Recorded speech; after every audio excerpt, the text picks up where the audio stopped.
All right, welcome back to the channel, guys. We are we're finally doing some real work in the new shop, and I gotta tell you, there's some growing pains going on. I'm still trying to find things, but this is so much better. Just being organized, knowing where stuff is. You know, one of the things about moving is you remind yourself of all this crap you got. When you move, you physically touch everything you own, and then you put it somewhere, and then you figure out, hey, that's a good spot for that. And that is so much better than what I used to do. I've started some poor man pegboard here. I've got it just out of the camera sight. I don't think pegboard is real pretty to look at, but I can't think of a better way to quickly look for a part or a tool or something and be able to see it from across the room. You can't do that in cabinets. You can't do it in boxes. You can't do it in clear totes. You can't do it in a tote with a lid on it. Pegboard is just, if you can get over not being real pretty to look at, it's a great way to do it. Now, as my memory starts to slip and it gets a little harder to remember everything that's in the boxes. So I think, how many older guys have pegboard and that's why they have it, because they can't remember where they put stuff? Well, I'll admit that that's probably going to end up being me. I'm just started to pull it out, fill it in. Basically, consumables is how I'm going to look at my pegboard. Springs, brackets, cutoff wheels, razor blades, just consumables, things that you use in a shop, things that are bubble packed, already wrapped and easily hang on a hook. You could throw all of that stuff right there in a box and you'd never see it again if you didn't remember where you put it. So that's big. I'm still moving things around. We've got the air compressor hooked up. I've been using the hose reel or the air reel. Really pleased with that. We're going to do some upholstery work today. So I wanted to show you one more thing. So I've gotten some really good feedback on the mini splits. You know, guys, that I didn't tell you the price on them. This particular unit I picked up for $1,050. $1,050. And I know that's a lot of money. But if you're going to invest in your shop, I can't think of, honestly, a better thing to invest your money in. It's you know, we flip machines here and we turn profits on them, and you could squirrel away, you know, a couple of machines of profits and you'd have the money to put one of these in. And I wish I'd have done it a lot sooner. I just, to be real honest with you, I wish I'd have done it a lot sooner. There's some, you know, you can't have the air conditioning without good insulation, otherwise you're just wasting it. You know, I do have that anxiety now that when I open a big door, I've got to hurry and close it to keep that air conditioner in. But I want to show y'all something, and this is why I've really doubling down on how important a comfortable space is to work. Right now it's about 96 degrees outside. I worked in a metal building pretty much my whole adult life, and they get hot. It's basically working in an oven. And I didn't realize just how hot they got. So right now I'm going to show you, this is one of those infrared heat guns. A neighbor I borrowed it from a neighbor, and I appreciate it, Rick. But I'm just going to show you how it works real quick. You just basically turn it on and it lights up. And if we look at the air temperature coming out of the unit, it's 50 degrees, 51, 53. If I can keep it right. Yeah, it's that cold, y'all. It's 94, 95 degrees outside. Now, I'm going to say that this is not as accurate, you know, as maybe a thermometer or something like that, but it's pretty doggone close. They're kind of an industry standard. So, watch this. The ceiling in this room is 82, 83 degrees. The floor in this room is 76 degrees. All right, now y'all know my big 12-foot wall here, this big barn door, it all opens. Now we are in the same space. I'm just going to the other side of the barn door. Look at the floor here in this space. So the floor in this space is actually the same temperature as the ceiling in the other space. Now here's where it gets impressive. Watch the ceiling. 122, 120, 121. That 10 is registering 121 degrees. The outside walls are pushing, what do they got here? 97 degrees. The outside wall. And I know at distance this thing is not as accurate. This is the wall here that we're pointing at 114. That's catching the morning sun. Now it's important to know that it's 11 o'clock in the morning. It's going to get hotter. You've heard this is Sparta. Well, this is Florida.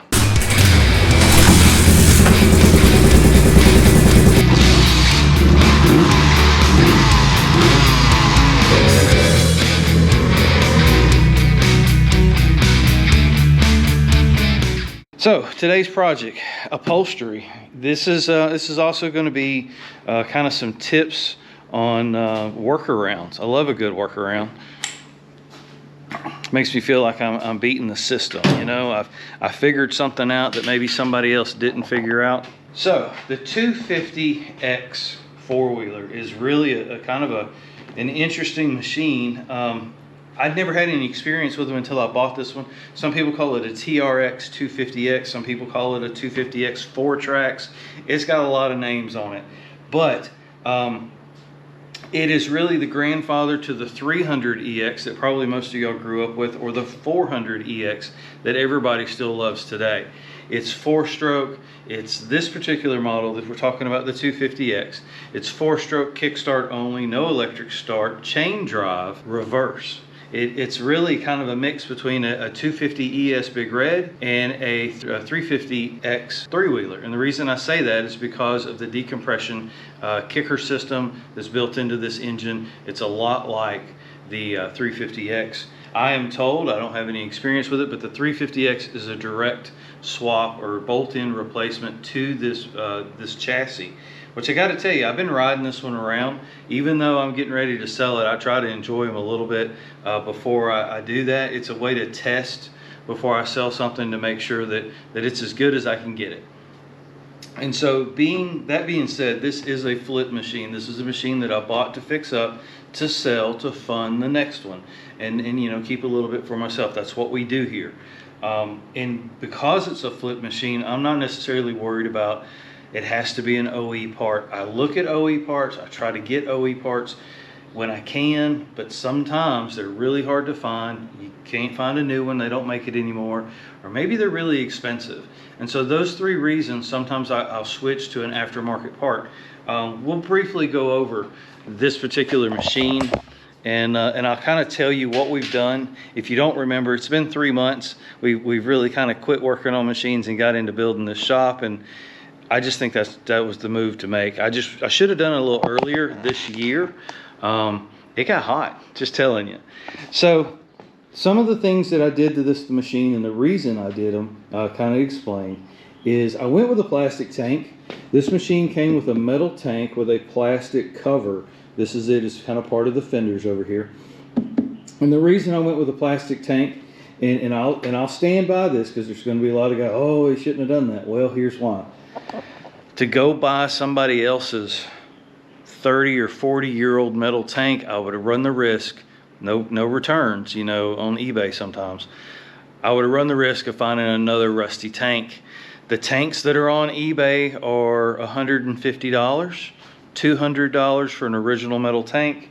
This one was less than that. This was, I think, $145. It's plastic. I will never have to worry about rust again. For the rest of this machine's life, you don't have to worry about rust. So I'm going to stand by that this, because of the age and the cost of finding a new tank, we're not going back original. That's why I went with the plastic tank. This machine is just too far gone to be restored. You know what I mean? You know what I mean. Unless you want to blow it all the way apart, send everything out for paint and powder coat and chrome and bring it back and start over, it's not worth it. These machines really cap out at about $1,500 or $1,800. You can't restore a machine and then sell it and make a profit at that sell point. It's just not possible. So you have to be really careful with where you spend your money. I spend my money on mechanical first. I want to get it running and riding like it's supposed to, safe, brakes, those kinds of things. Once I do that, then I go to pretty and look at the aesthetics. And that's kind of where maybe I cut some corners. And so some of the corners is you know, this plastic tank. It's not OE, but it works. It's mechanical, and it will work great going forward. Grips I already had in the shop. These are not the right grips. These are Scott grips. They work. They're black. They're fine. We did end up putting a key in this machine. The key was bad. No, I'm sorry, I didn't have a key. That's what that was. I got to try to remember.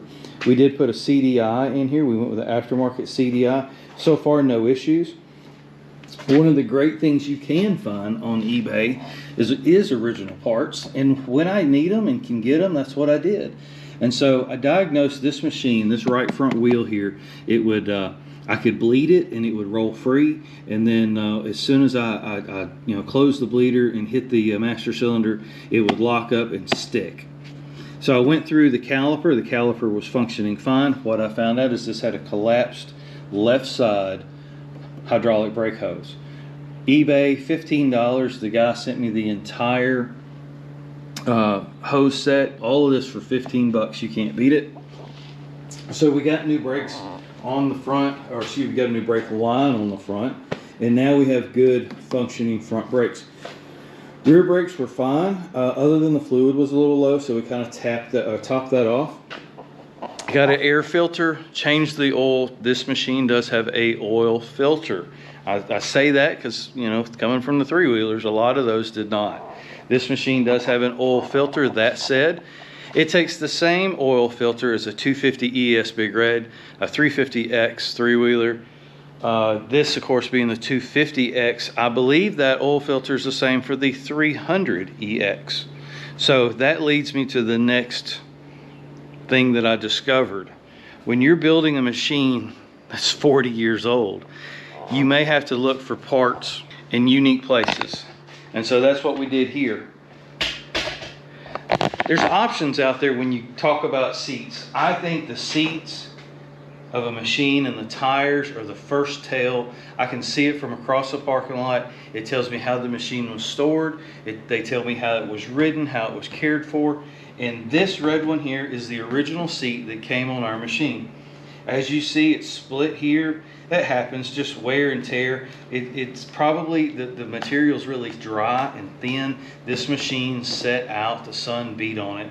Now, I found it in a pole barn, and we drug it out and had a really good time with that. The video did really well on it. We got it running. But the sun could still beat on the back of this machine, and I think that's what happened to the seat. Otherwise, the seat overall looks really good.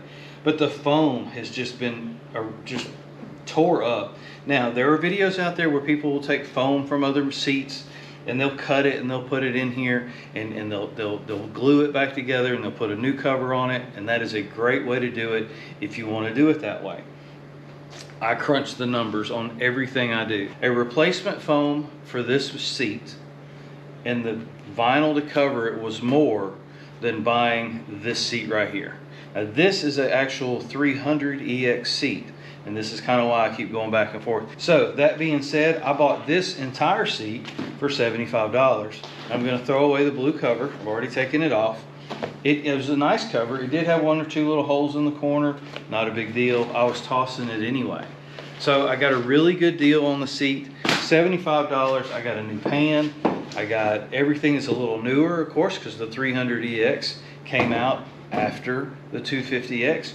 We're going to take this foam and use it. I'm going to use the base, and we're literally just going to recover this new seat and take this seat, and we can put it on eBay for a good pan. Somebody's going to want a good pan, and you could probably get $20, $30, or $40 for a good pan. Running the numbers, it was cheaper for me to buy this and buy a proper red seat 4-tracks cover for it. And so that's what we're going to do. This is an aftermarket seat cover. I do like the ones that are stitched here in the curves. They actually, I think they look better, they wear better. You don't have to pull the vinyl as tough or as hard to pull. What you're going to want to do, and I've done a couple of seat videos, so I'm not going to bore you with the whole process. I kind of wanted to explain how I got here and why I got here. I got the seat for $75. I got the cover for $35, all on eBay. So less than, or right at $100, we are going to have a near perfect seat. It's going to be the right color. It's going to have the right font down the side. It's going to look great from across the parking lot. You couldn't buy a seat this nice for double that money, and so that's why I did it. In the description, you'll see a link for a pneumatic stapler. You can do this with the old hand, pull style. The staples aren't going to go in as far. They're not going to hold as good. Get a pneumatic stapler. I bought one. I think they're like $35. This is probably going to be the 4th seat I'm going to use that tool for, and I've got another seat behind the camera I'm going to do while I have all the parts out. And so again, buying a tool is investing in yourself. You can use it multiple times, and they just get cheaper every time you use it. It's averaging down. So a couple of tricks. I'll show you this when we're done. Take your cover, put it in the dryer in your laundry room. Go put it in the dryer. Let it run in there for 3 to 5 minutes. Not very long. Don't try to burn it or anything. But you want to heat it up and get it limber. On a day like today, you could take this outside and lay it in the sun if you didn't have a dryer handy. If you had a heat gun, you can use a heat gun. Hold it up and heat it with a heat gun. But here summertime, you could just put it outside for a couple hours. That would certainly heat it up enough to get it limber and get rid of these creases. Couple things. I always like to start at the longest distance first when I've attached my vinyl. Once I get that established, I'll come back and I'll wrap it down on the shorter distance. Now there's 2 camps. There's a camp that glues the vinyl to the foam, and there's a camp that doesn't glue the vinyl. So I'm going to say you do what you want to do. I have done it both ways. There's the argument made that the vinyl can smooth around on top of the foam as it heats up, or as you sit on it and apply weight and it comes back, it's not stuck to the foam. It allows the foam to move underneath it. The concept, I think, is a lot like a floating floor if you've ever done hardwood floors.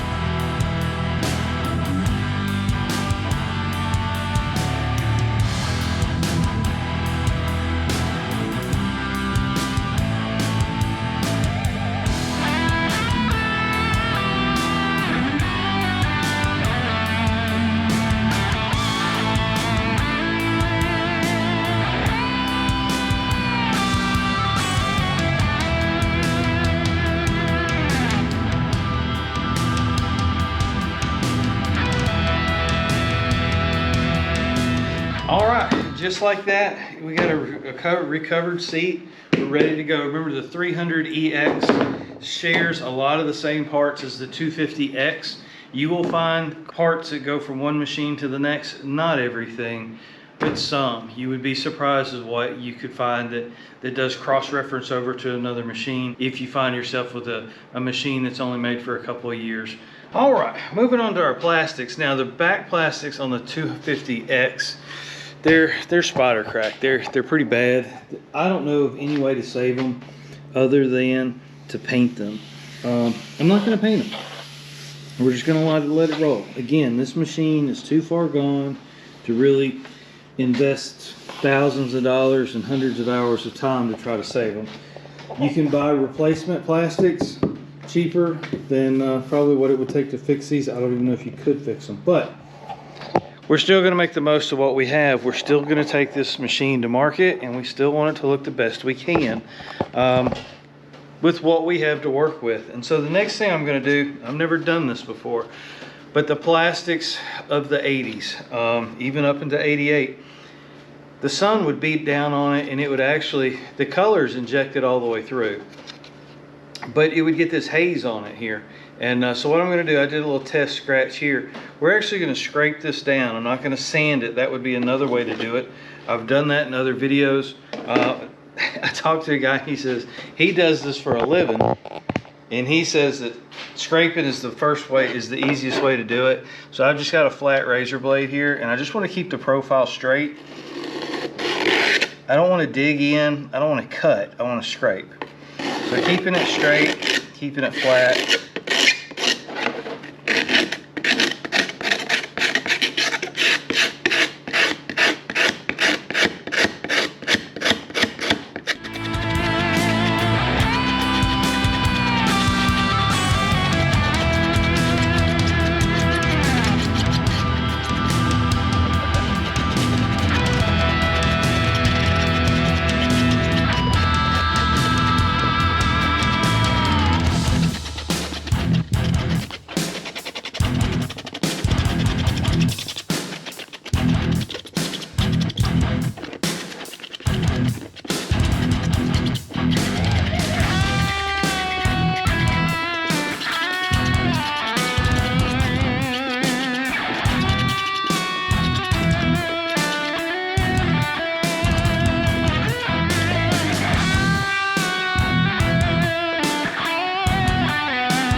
as you can see, we've removed all the white oxidation.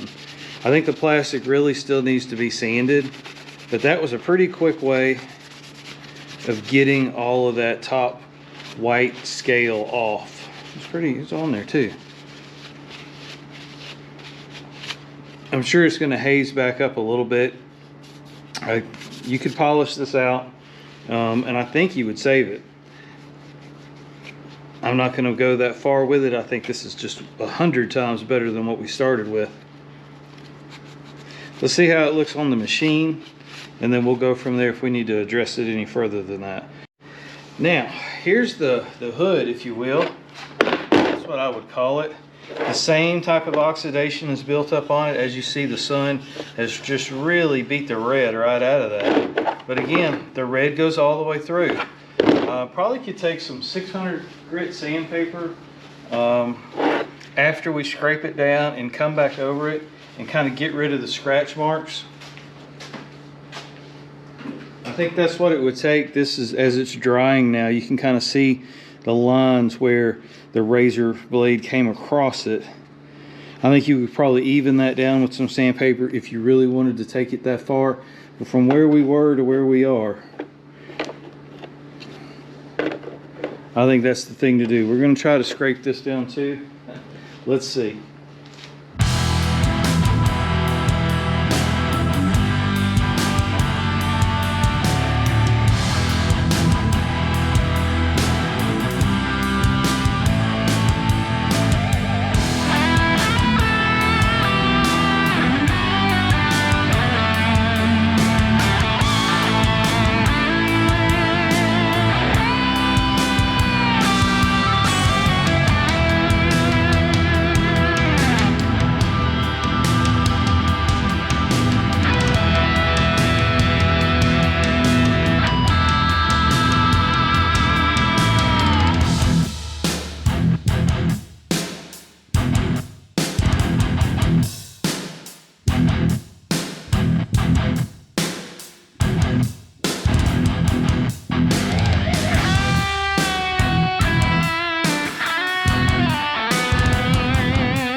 All right, that's a wrap. 1988 TRX 250X 4-tracks. I think they used up all the names on that one.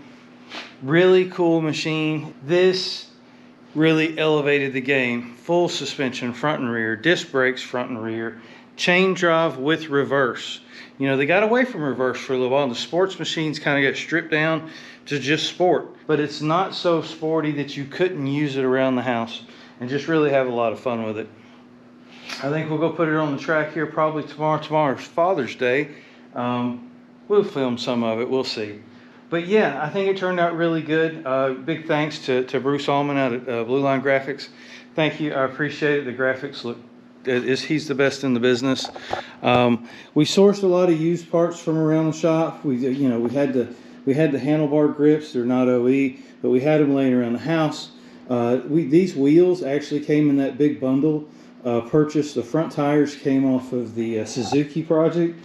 I wasn't going to use them, and I needed 2 front tires, so there we go. These rear wheels, I'm on the fence on what to do with them. They're not OE. This machine should have had a rear wheel that looked like a 200X 3-wheeler. I have a pair. I may put them on here. I don't know. These are 10s. I do like a 10. I've got to get some screws. Somebody's going to point that out. I lost them, y'all. I'm still trying to find stuff from moving in here. So there's a box somewhere that has a few odds and ends for this machine, and so I'm missing the 2 screws up there. But other than that, I think it's 100%. So as always, I don't know how this will go in editing. Happy Father's Day. Thank y'all for watching. I do appreciate it. If you haven't subscribed, it's free. Just click the little subscribe button there, and it really makes the channel grow a lot. If you need any of these products, I've got lists in the descriptions. There is a new feature on YouTube if you're not familiar with it. Somewhere along the way, there's going to be a little shopping is their little button, and you can actually touch that on your screen and on your TV, and I'm told that's really where they're trying to get is people are watching YouTube on television because there ain't nothing fit to watch on television anymore, and so it's always a balance. But thank y'all so much for watching. I appreciate it. This is a huge score. We'll be putting this on Marketplace probably next week. I've got to get some I got to get the little screws, and one other thing I am missing, the control knob for the fuel is still on the original metal tank, and guess what I can't find? I cannot find that metal tank. But don't fret, I'm a hoarder. I don't ever throw anything away, so it's here. I just don't know where here is. Y'all take care. Thanks so much. Bye.